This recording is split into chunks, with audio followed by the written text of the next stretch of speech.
Hello.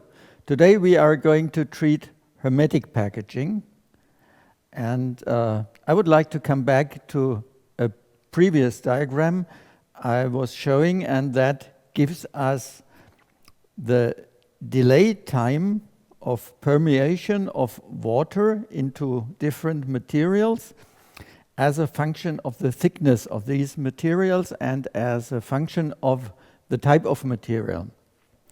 So we can see that even if we deal with micrometers of thickness, which is 10 to the power of minus 4 centimeter, then it takes tens or even hundreds of years until the water penetrates the metal. If we have ceramics, for instance, it is not quite as good, but it is still quite hermetic. Glasses are still hermetic, but significantly less than metals. And now when we come to polymers, there is a range from fluorocarbons like PTFE, Teflon, or epoxies, up to silicones. So silicone rubbers, for instance, they are very soft, but they let water penetrate very fast, and even a very thick layer of this polymer will be subject to diffusion within very short times below hours. So in that way, we can draw a conclusion, and that conclusion is hermeticity based on polymers is not possible.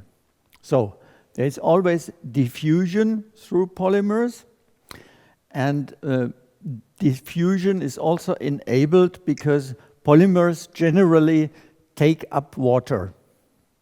That can be from several parts per million up to several percent by weight.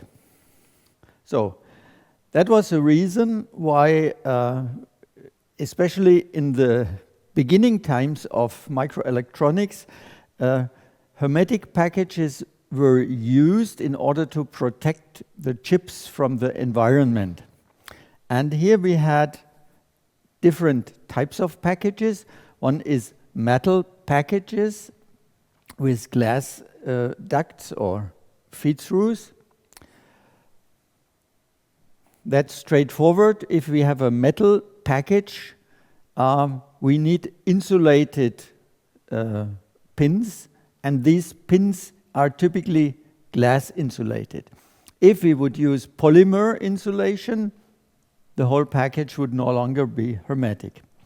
On the other hand, we can also have ceramic packages. A ceramic material is of high resistivity, so it's a good insulator typically, and in that way we just have to add metal feed-throughs in order to get signals in and out of this device.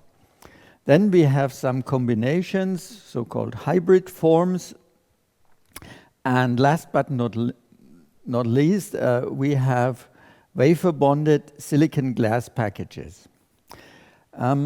I would like to explain these today in more detail. But now, what defines hermeticity? There is a standardized term for hermetic packages, and that defines, first of all, a maximum leak rate of the package, and the second, a maximum permissible residual moisture after the package has been closed. So, how to measure hermeticity and how to measure the leak rate? So, the specification says the maximum permitted leak rate is less than 5 times 10 to the power of minus 9 Pascal cubic meters per second. So Pascal cubic meters is equivalent to a certain number of molecules in.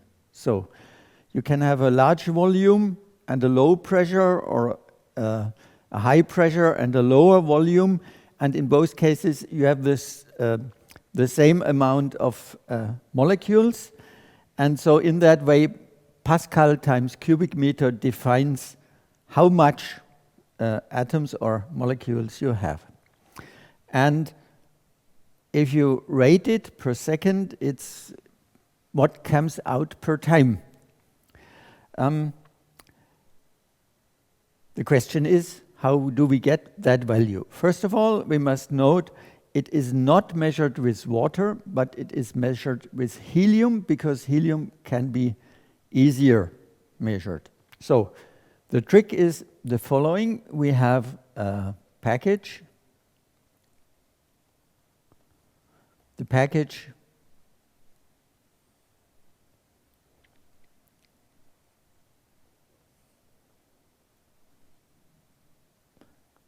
that has been sealed. For instance, it has an electrical pin here. Let's go back. Electrical pin here. So in that way we have a cavity, and in that cavity is our chip, for instance. And now we want to know what the leak rate is here. And that package is first put under a certain pressure in helium.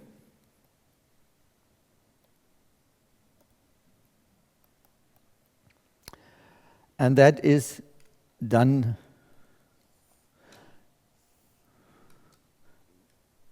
in some kind of pressure vessel.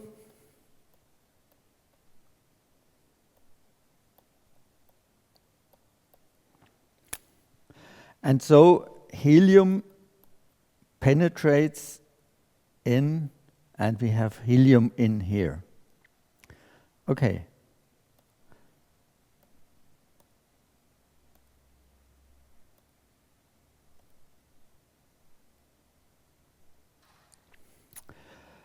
After a certain time, under pressure, we pump off the helium,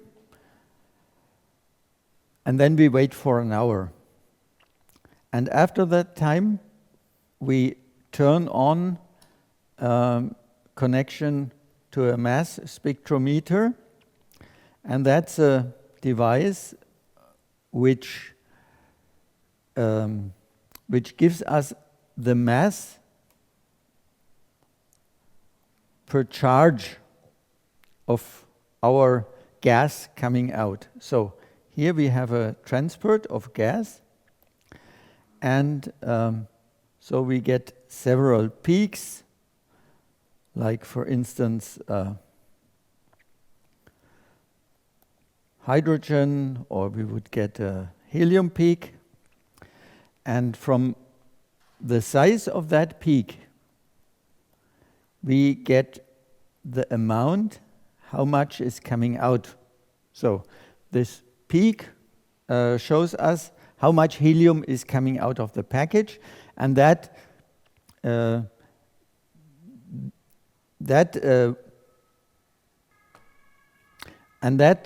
gives us the information whether we meet the helium leak test or not. So in that way, we can see, is it hermetic, and what's the rate of leakage. The second property which is relevant is the moisture which is still inside the package.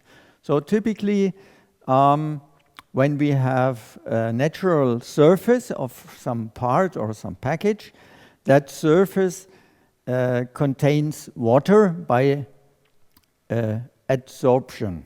So the water is physically bonded to a surface, and that thin water film can evaporate or can have detrimental effects if the package is closed under certain conditions.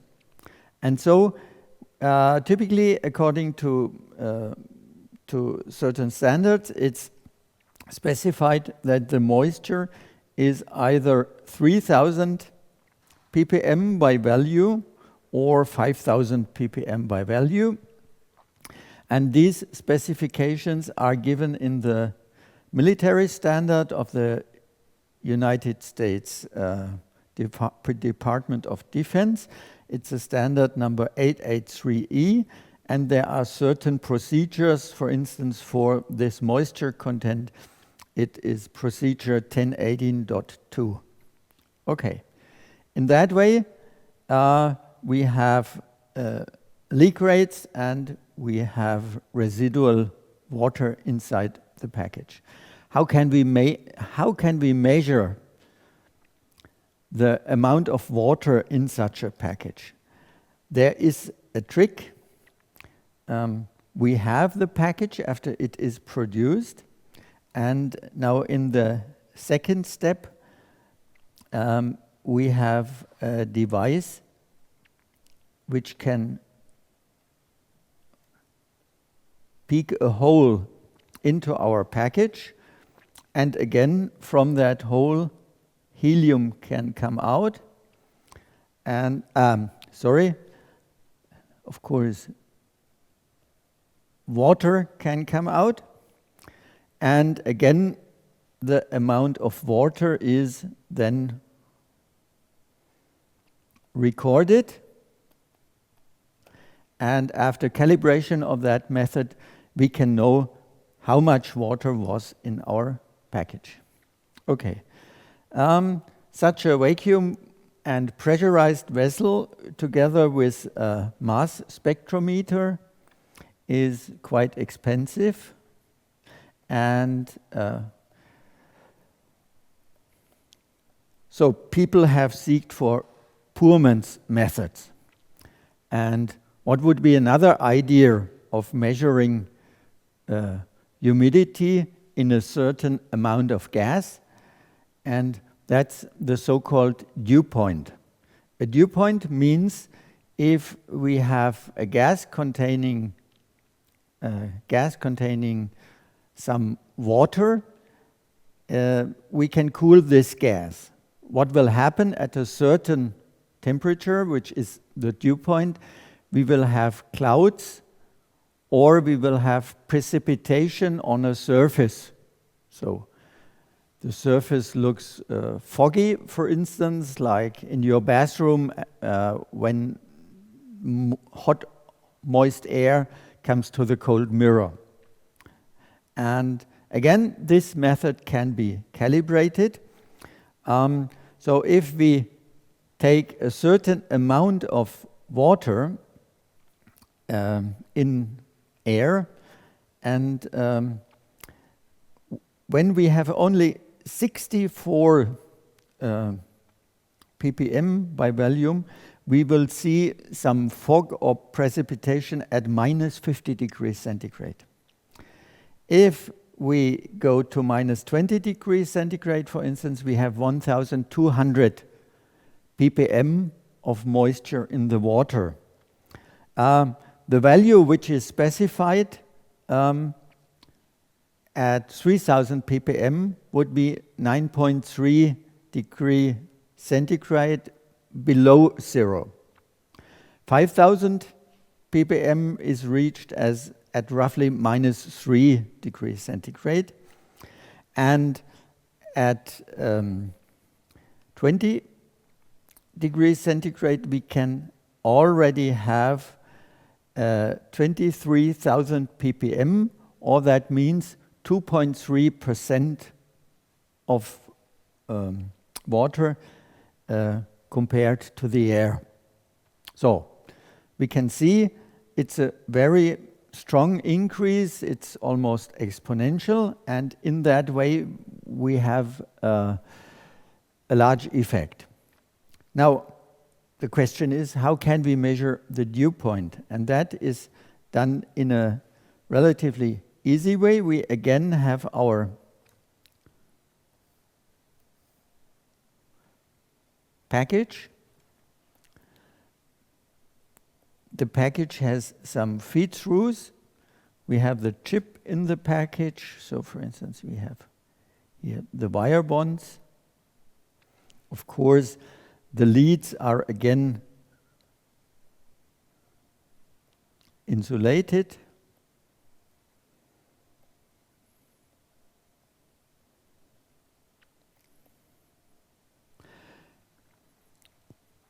And then we measure the resistance between two pins. Here we have the water in, and then we cool with liquid nitrogen. So we cool it down continuously, and at the same time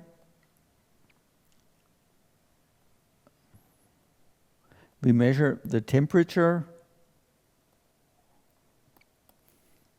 And by comparing the resistance against temperature, we can see the resistance will go down when there is water adsorbed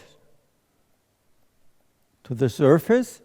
When we have a short circuit, the resistance will change significantly, and that temperature is the dew point, and from the dew point table we get our residual humidity. So it's a quite tricky and easy method which almost everybody can use. And in that way we can define hermeticity, and also we have several methods to control it. Now let's have a look at several such packages. One package type which is important is metal packages. Metal is unfortunately a good conductor, and in that way the individual pins we have, for instance, to be connected to our sensor must be insulated against each other. That is accomplished by glass. Of course we cannot use polymer, because in that case we could have diffusion of water through the polymer. So that's a so-called TO metal package. TO just says transistor outline. On the other hand, also we sometimes need bigger packages, for instance, for hybrid modules. That is a ceramic circuit, and that circuit is it is containing an angular rate sensor. In fact, we have a vibrating fork here, and the resonant frequency of that fork changes depending on the rotational rate of that device. What we need, of course, is mainly a driver which generates a signal of a certain frequency. And on the other hand, we need a control loop, maybe a PLL circuit, in order to keep the whole thing in resonance. And as the resonance frequency changes, this can be recorded by the ASIC. And if there is an analog circuit, the whole thing can give us voltage which is proportional to this angular rate of the device. In a similar way, we can also produce acceleration sensors. Okay. Until maybe the 1990s, we had such metal packages. Again, we see the glass insulations and here the feed-throughs towards which we can wire bond our circuit. The materials we use for hermetic metal packages are twofold. One is the alloy 42, which we already know for lead frames, and the second is the Kova alloy. In fact, both alloys are very similar. In this alloy here, in the Kova alloy, we have roughly 46% of nickel cobalt. And here we have 42% of nickel. Cobalt and nickel are very, very similar metals, and in that way, you could say both alloys are quite equivalent. Both also have similar properties regarding Young's modulus, regarding the CTE, which is again quite low, around between 5 and 6, and a thermal conductivity, which is not very good, but it is much better than it is, for instance, for polymer materials. In that way, we can build packages which are well matched against silicon and also which can be hermetic. Here some more examples. Here is this TO. We do not just have TO3, we have, for instance, also TO8 or still more, which are frequently used for sensors or for optical devices. Then we have this platform device, which you already saw. We have the so-called butterfly or flat pack device, and we have a so-called monolithic device. So it's very similar to the platform, but it already has a frame. Typically, these metal walls are produced by some combination of forming and machining operations.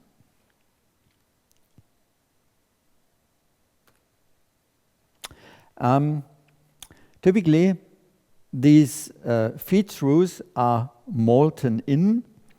So the most important type of insulation is so-called hard glass insulation, which is temperature stable up to 250 degrees centigrade.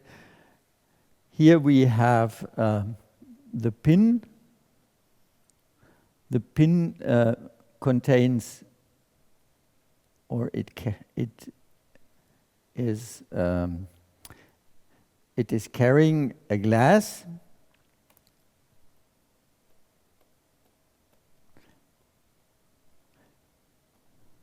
And that is installed into the package wall. And then the temperature is elevated, and in that way we will have some wetting of the glass to all parts here. And in that way we do this insulation by reflow of the glass. So hard glass is quite temperature stable. We also have soft glass that just has a lower melting temperature. It is cheaper, therefore, but also this soft glass feed-throughs are not as temperature stable.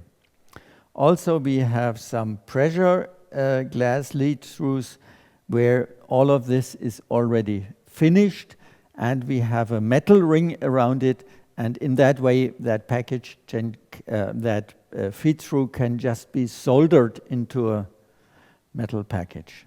Okay, so, but these, what we have seen are mainly these hard glass lead-throughs.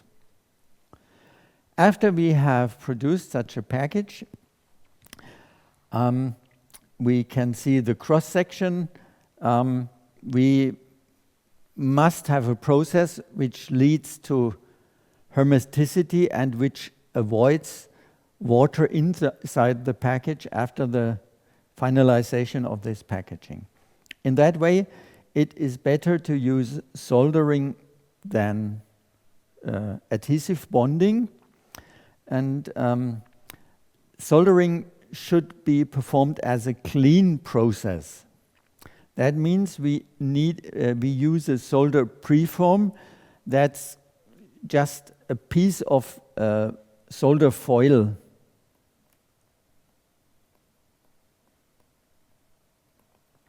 It's similar like when you cut out a piece of aluminum foil, and it also looks similar. After that, foil is placed, the chip is placed on top. We do not use fluxes, but we perform the whole soldering in a vacuum oven. After we are finished with vacuum soldering, typically with a soft solder, we can go for the wire bonding, so we directly draw this wire from the chip to the lead screws, and then it's time to close the package. But we cannot do it directly, but first of all, we must perform a heating or baking process, and by that process, the surfaces lose the water which has been absorbed, and the water is just pumped away. And so not only the volume of the package is cleaned, but also the surfaces of the package are cleaned. Then we could close it, but that makes it necessary that either we do the enclosure in the vacuum, or we transfer the package under nitrogen, under an inert gas, into a welding machine, and in that way we can, for instance, do a laser beam welding, or we can use electron beam, or we can use some other solid state welding process. And in that way, we can close our package, and afterwards, of course, we test for hermeticity.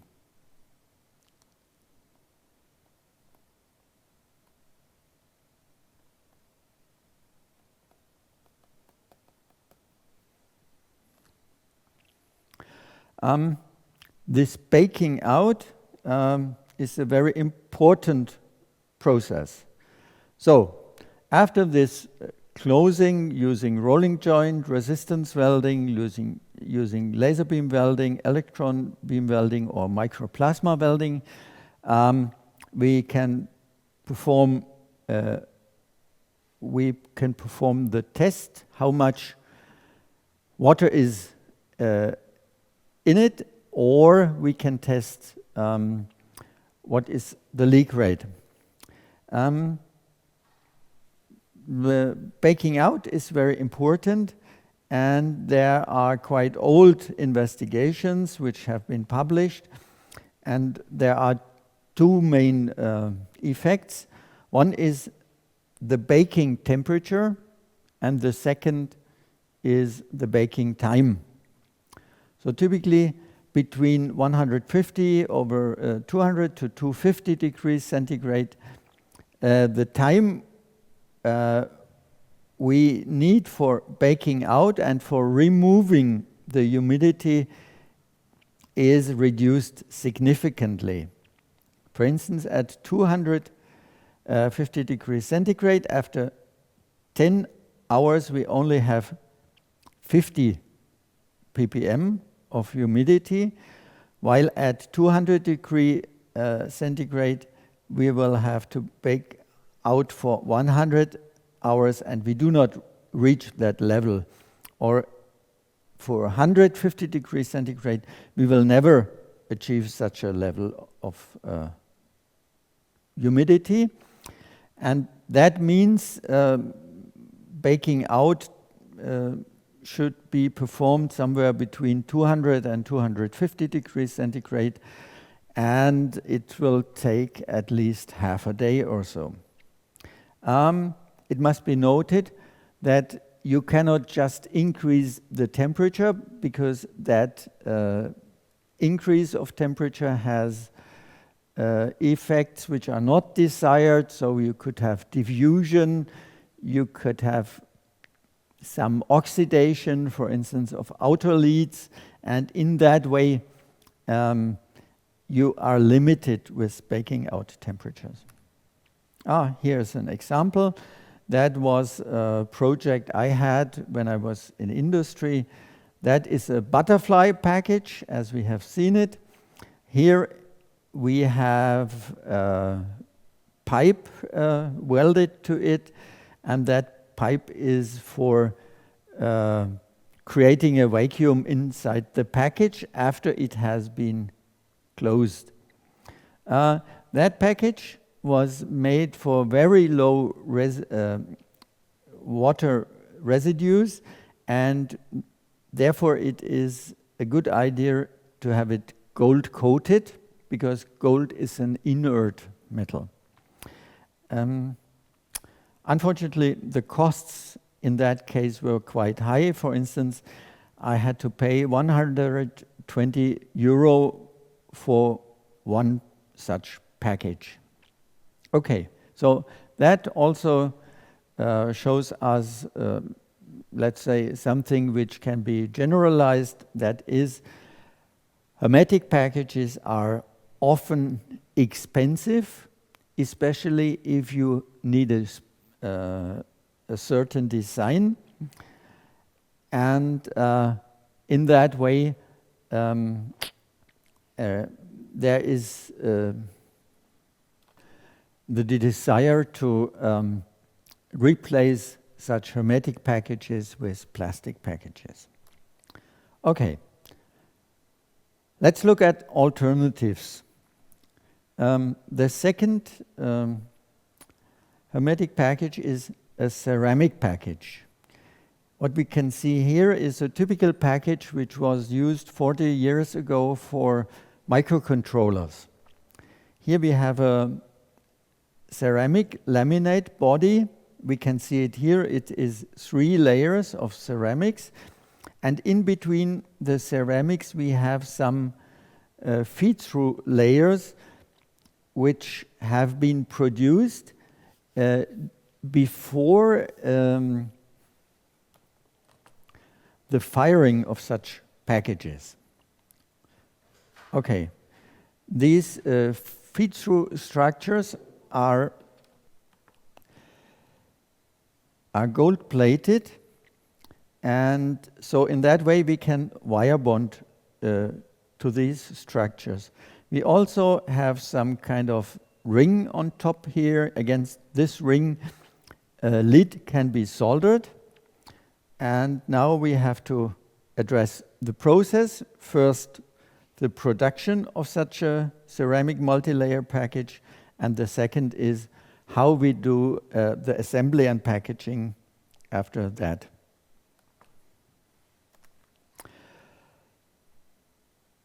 How is it produced? The main thing we need is a ceramic tape, which is a so-called green tape. That must be extruded, and that consists of aluminum oxide powder with a so-called vehicle that is additives which can keep the powder together. There is some binder material also, and some materials which make this tape, let's say, extrudable in this ceramics extruder.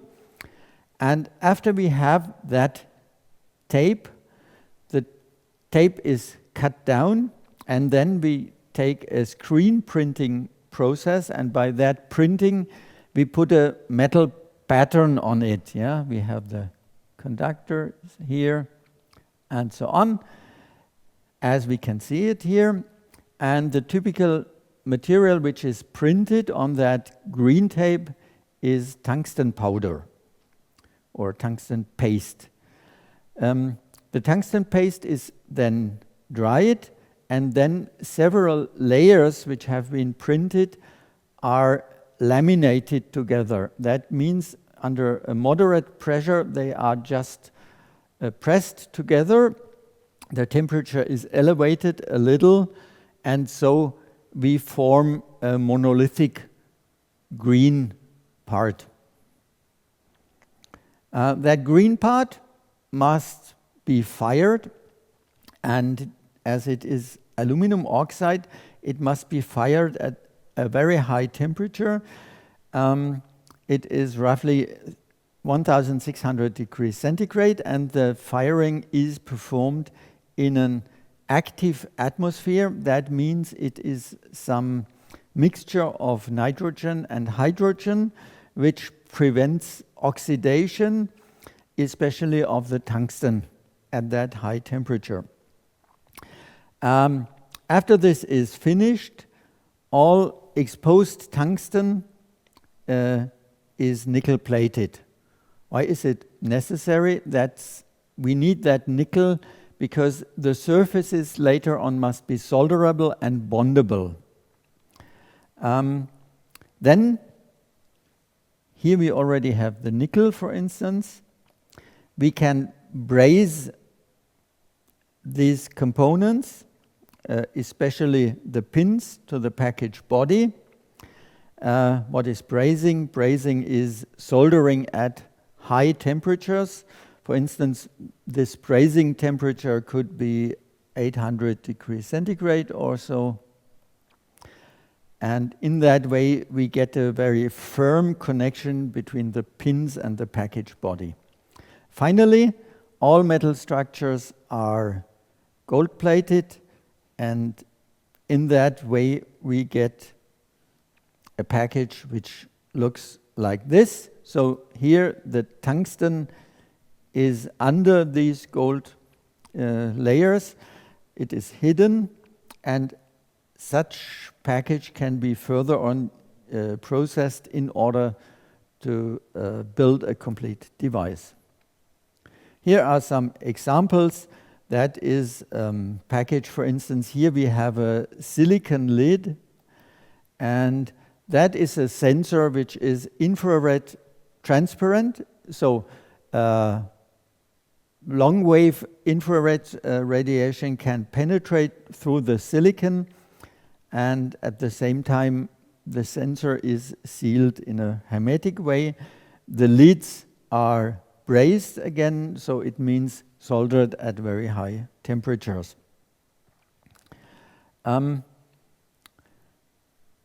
What is important is the materials we use for the device body, and the most frequent material is aluminum oxide with 90% aluminum oxide, but the rest is glass.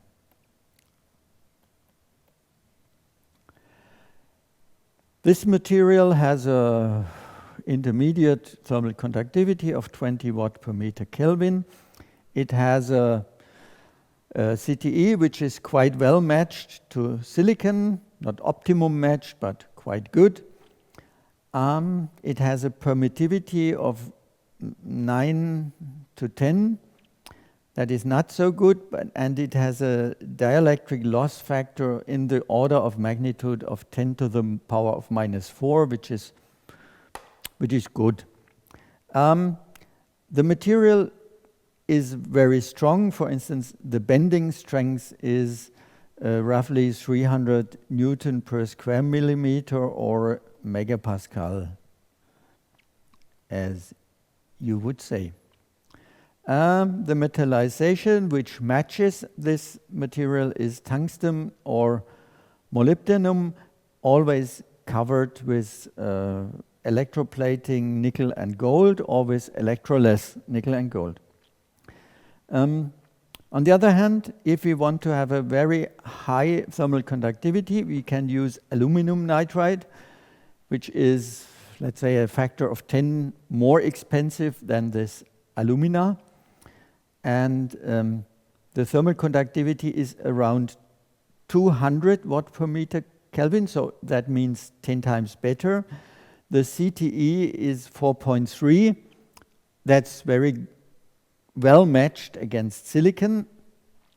The permittivity is a little lower, and also the loss factor is similar to alumina. So that material is good for thermal mechanical matching. Metallization system is similar to alumina. On the other hand, both materials are not excellent when we address the high frequency behavior, and especially if we want to have a low permittivity and a low loss factor at high frequencies. And to that purpose, other glass ceramic materials have been developed. For instance, we can have a low CTE of roughly 3 to 4, or we can have a low permittivity between 4 and 8. Also, the loss factor can be very low. Typically, we cannot have all of the best properties in one material, but we must select a material which is either CTE matched or which has a low permittivity. Unfortunately, glass ceramic materials, due to their high glass content, have a poor thermal conductivity, which is only 5. So, we have quite a number of inorganic, glassy or ceramic materials available, and from these we can select. But unfortunately, I must say, it is also not so easy to purchase such packages. That will be quite expensive, and it takes a lot of time to specify it and to make someone produce it for you. So, but when you were lucky and you got it, you have a process. Again, you would use a soldering preform. Here you can see the cross-section of that 3-layered body. The chip is mounted. Of course, again, here we have some surface which can be used for metal interconnections. Then we do the vacuum soldering of the chip. We do the wire bonding. We again bake out the water.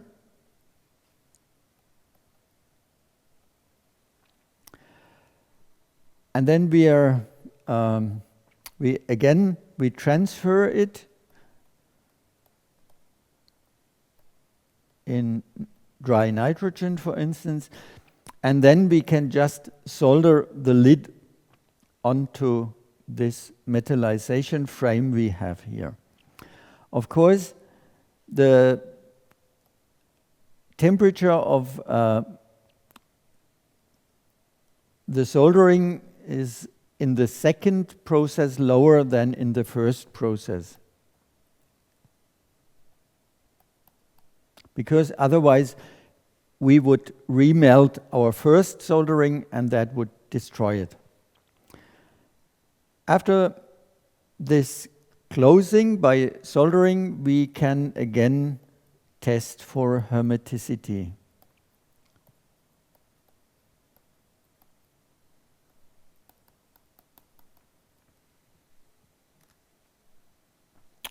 I would like to address the solder material we use for this second process. The typical process uses gold 80 tin 20 solder. 80 weight percent of gold sounds expensive, and it is expensive. So our alloy we use here has a composition which is here, and in that diagram we can say here it is molten and here it is solid. The advantage of a eutectic is we have one unique melting point, and going below that point, we will have an immediate transformation, and we have not some melting interval. Yeah? In that case, it's 280 degrees centigrade. Being 1 or 2 degrees above, it's still completely molten. Cooling it down below that temperature, we will have complete solidified material. And that is something which is desired. Also, as the temperature is limited in that eutectic, we can solder against many materials without melting these materials. On the other hand, of course, we could also see another eutectic. For instance, if we have tin with 4% of gold, that would also have a very low melting point. That is the second eutectic. That could be used for other reasons, but here we normally do not use gold as a second alloying element, but we prefer silver or copper because it's cheaper. Okay, so that is eutectic gold tin soldering.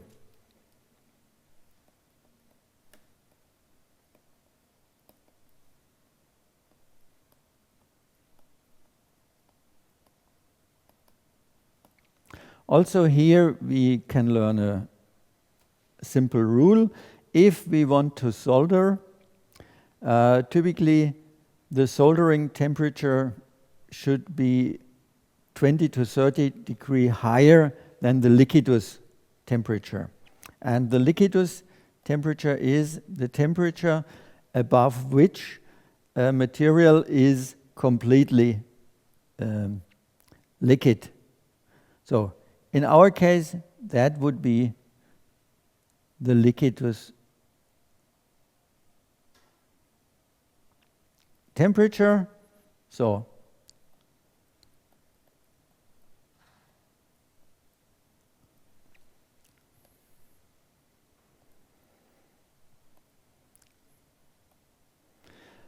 and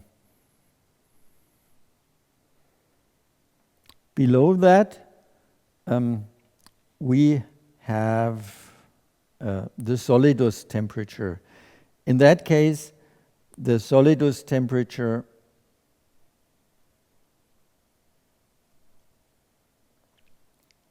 would be something like this here. So solidus temperature means below that temperature all is a solid. Liquidus temperature means above it all is liquid. Okay, in that way we have also seen, or we had a first glimpse at soldering processes.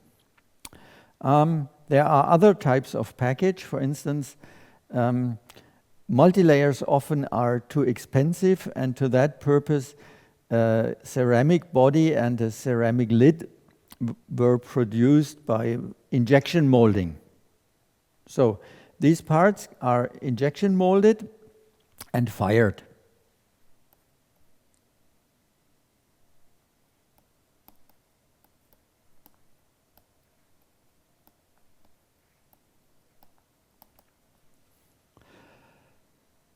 Also, of course, the ground plate. And then we use a lead frame. Typically, it is, for instance, a Kovar or alloy 42. And that is fixed to the body by a first glass solder layer. So we take some, let's say, foil of glass or some powder of glass, put it between the system carrier and the body, and we remelt it. After that, we can go into the assembly and packaging process, mounting the chip, doing the wire bonds, and then we take a low temperature glass, which has a temperature T2, and of course again T2 is again lower than T1, and so we can close this whole package by melting the lid onto it. That is a very economic version of such a hermetic package. On the other hand, we must say big companies in the field of MEMS have used this technique, but a few years ago it turned out that it is not the most economic way to do such hermeticity. Again, here we can see the package. It looks like a plastic package, but it is not. It is a ceramic package. We can see it. We did a cross-section here. Also, we can see here. That is the die attachment. That is, so we have three types of glass. We have glass here. We have glass here. And also the die attachment is made using a glass.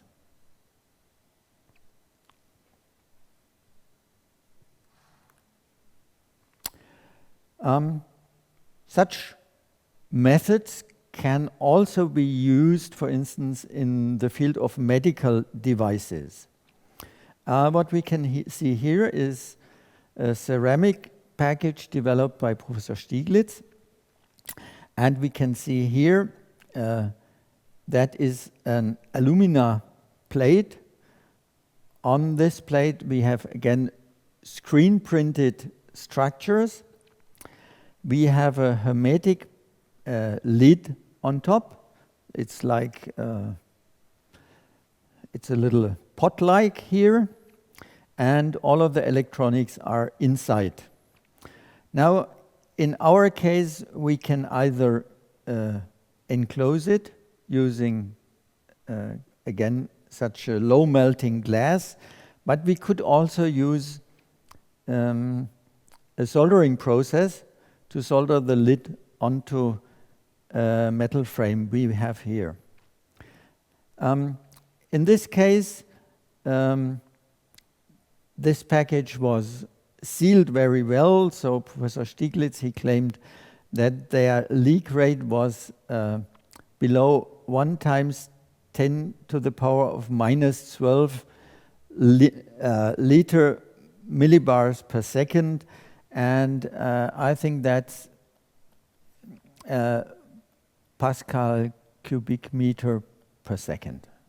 Okay, that's the detection limit of helium leak tests, and in that way we can produce well protected implants, and these implants, for instance, can have an electrode which is attached, for instance, to the heart, or which is attached to a neural structure inside the patient. On the other hand, ceramic technologies are expensive, and so people thought about how can we make hermetic packages cheaper. And to that purpose, they asked, why do we need hermeticity? And they found out that high reliability does not require hermeticity. You can achieve high reliability with plastic packages. But if you have some inertial sensors like rotary rate sensors or acceleration sensors, you have a moving or vibrating structure inside that sensor. So at high frequency, such structure is moving, and by measuring some reaction forces like Coriolis force, you can get information how fast the device is rotating or how strong it is accelerated or decelerated. Okay, so what you need here is some kind of vacuum.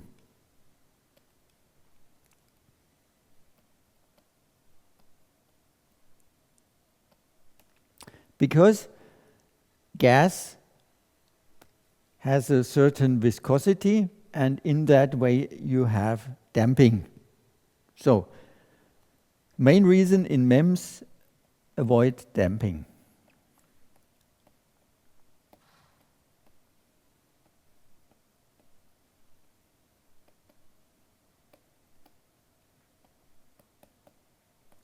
By the air or gas.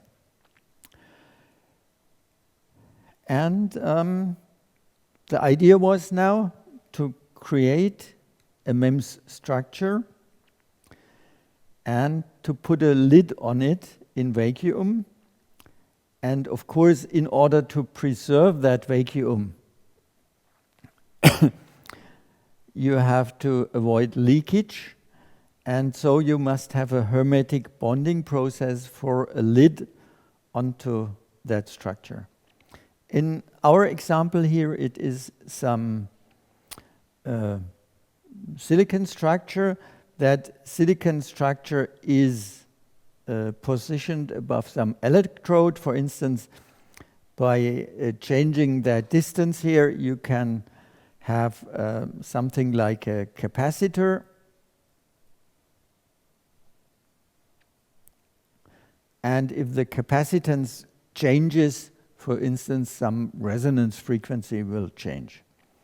And in that way, we can measure mechanical forces acting on the device just by deforming it, and in most cases having a capacitive measurement.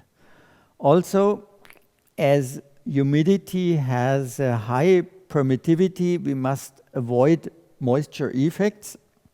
That's also a reason why to keep this dry and at low pressure inside.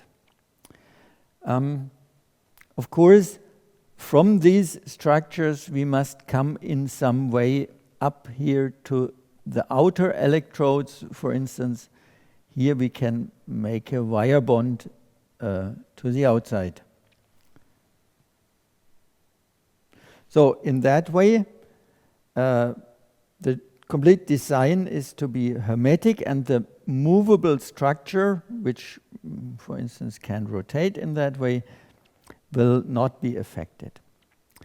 How do we close this? For instance, we can use gold silicon, or we can also use gold tin. Both are eutectic processes. That is eutectic soldering.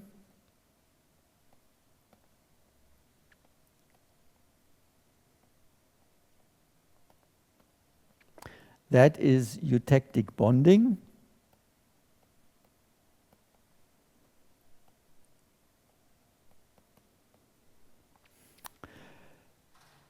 And so you have a metal in between here, which is hermetic, and in that way you can preserve the vacuum.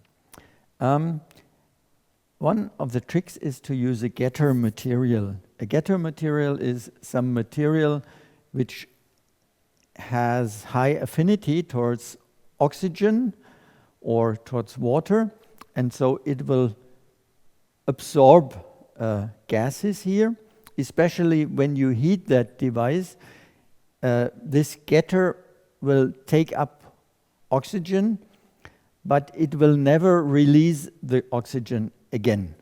So it is like an internal, you could say, like a chemical pump, which keeps the inside of that device clean and keeps it at low pressure. And in that way, we can have so-called zero-level package, or we can say zero-level hermeticity.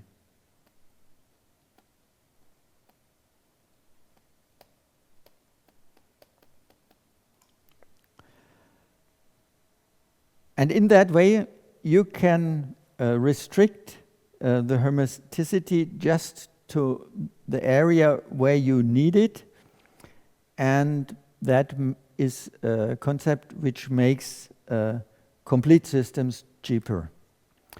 Here we can see it. Here is the butterfly gyroscope, and here we have the individual lids on it. Typically, still we have a complete wafer with all of the individual devices, and in most cases still the lid is put on individually. For instance, that could also be just done after we have tested the device and known that it is working, because one individual chip here typically is quite expensive. So we can see that is zero-level packaging, zero-level hermeticity.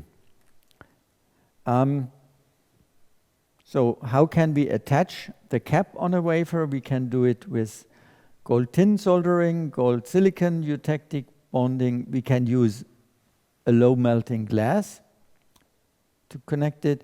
And the MEMS people, of course, they have wafer bonding or anodic bonding processes. And generally what we achieve is a cavity with a vacuum atmosphere. It is not a full packaging solution. It's still a chip with a cap.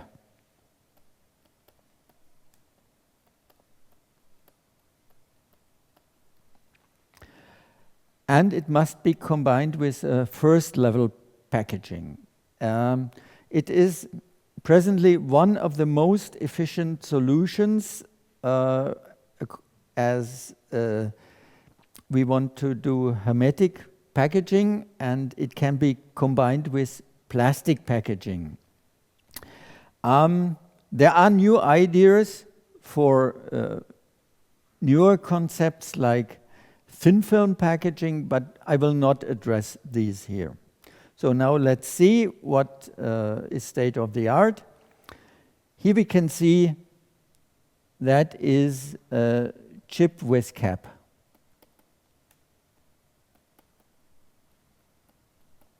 That's a zero level. Again, here we see the MEMS structure, which is protected, and that chip is dumb. So it is not economic to combine micromechanics with microelectronics. It is combined in a hybrid way. So that here is an ASIC. And as you have already seen previously in this metal package, we had that tuning fork. The tuning fork has been replaced by the MEMS chip. No, MEMS chip. And we still have an ASIC. What we do not have here is any additional devices here like capacitors or resistors. All of this is integrated on the chip. That here is a gyro. That is here for acceleration measurement. So typically a gyro is a bigger chip, and also you need a much more complex driver for that as an ASIC.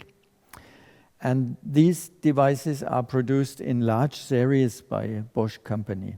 On the other hand, if you want to install them into a car, you need some additional structure, and every car manufacturer has his own electronics architecture, and in that way the MEMS with the first level packaging is always the same, but the second level is used to adapt it to a certain car type, for instance. So that here is second level package. That is first level, and that is zero level. Okay. And so we have seen all of the packaging levels, and we have also seen we still need hermeticity in some cases, but we restrict it just to the point where it is necessary, and then we combine it with plastic packaging technology. And in that way, again, we can make some systematic comparison, but I leave it up to you to look through such tables. Okay, thanks for your attention.